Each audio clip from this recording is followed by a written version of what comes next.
back to Cooking in the Boot, and happy weekend to everybody. This week at work, I received some speckled trout from Captain Elliot Boudreaux with Team Scrap Iron.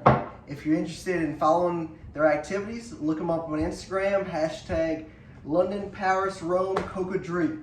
So all right, we're gonna do a very simple recipe that I learned about 2 years ago when I was on a work trip to Grand Isle, team building trip.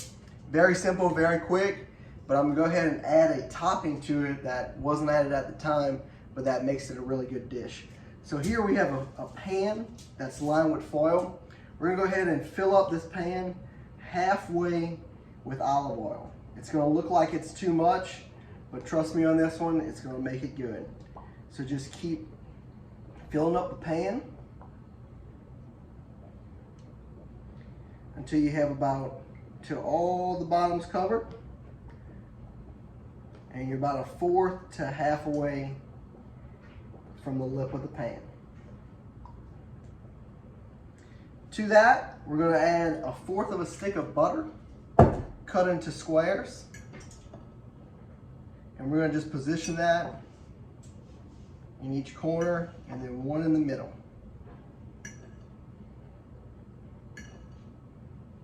We're going to put this into a 425-degree preheated oven for 10 minutes. While that's in the oven, go ahead and season your fish on both sides with your favorite Creole seasoning. I like to use Papa Earles. All right, it's been 10 minutes, and as you can see, the oil's smoking a little bit. You got your butter really melted. So what you're going to do is you're going to take your fish, you're going to put it one side down, and you're going to hear it sizzle when it hits. This fish isn't going to cook but 2 minutes on each side, and then it'll be ready. All right, it's been 2 minutes, so we're going to go ahead and take out the fish. Once you got the fish safely out of the oven, go ahead and sprinkle a little bit of pre-cut raw onions on it. While you're making the topping, that's just going to cook a little bit and just add some extra flavor to the fish. And get started on the topping. So to a cast iron skillet that's been preheated to medium, we're going to add 1/4 of a stick of butter and allow it to melt. Our butter is mostly melted, so we're going to go ahead and add 1/3 cup of shallots that's been chopped. You're going to cook this down for about 2 minutes on this medium heat. The shallots have been going for about 2 minutes. We're going to go ahead and add 1.5 pounds of large shrimp to this. Make sure they're in one single layer. You're going to let them cook for 1 minute on one side.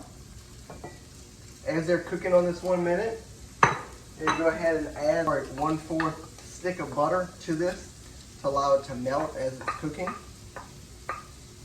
At this point, you're also going to season it with your favorite Cajun or Creole seasoning. And don't move it around at this point. Really let it brown on that one side that you have it on. The butter's going to melt as time goes on. It's been 1 minute on that side, so we're going to go ahead and flip each shrimp.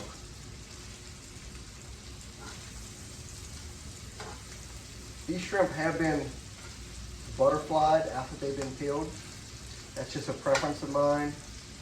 It'll make it look a little bit prettier once you finish your dish.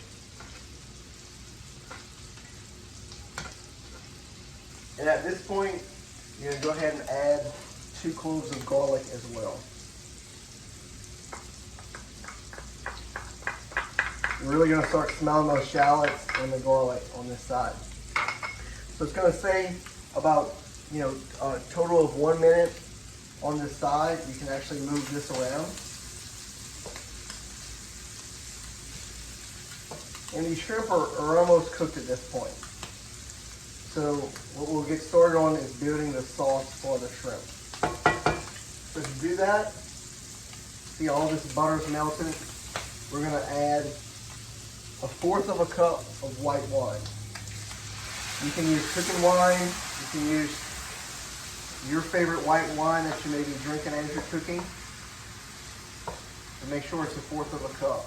And that's going to help deglaze the pan and get everything cooked to how it should be. So give that 30 seconds Once it's been going, you're gonna add 2 tablespoons of fresh parsley to this. Give it a good stir. At this point, everything is fully cooked.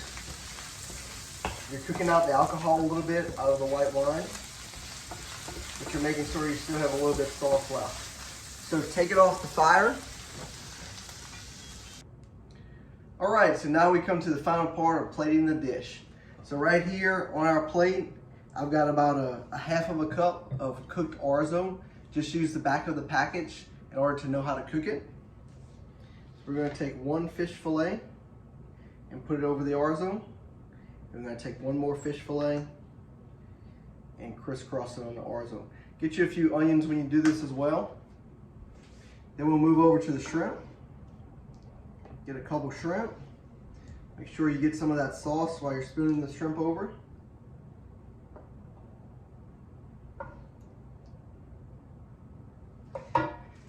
And there you have it. I call it Fish Day CSRS. Nick, here's your recipe to make good grilled fish.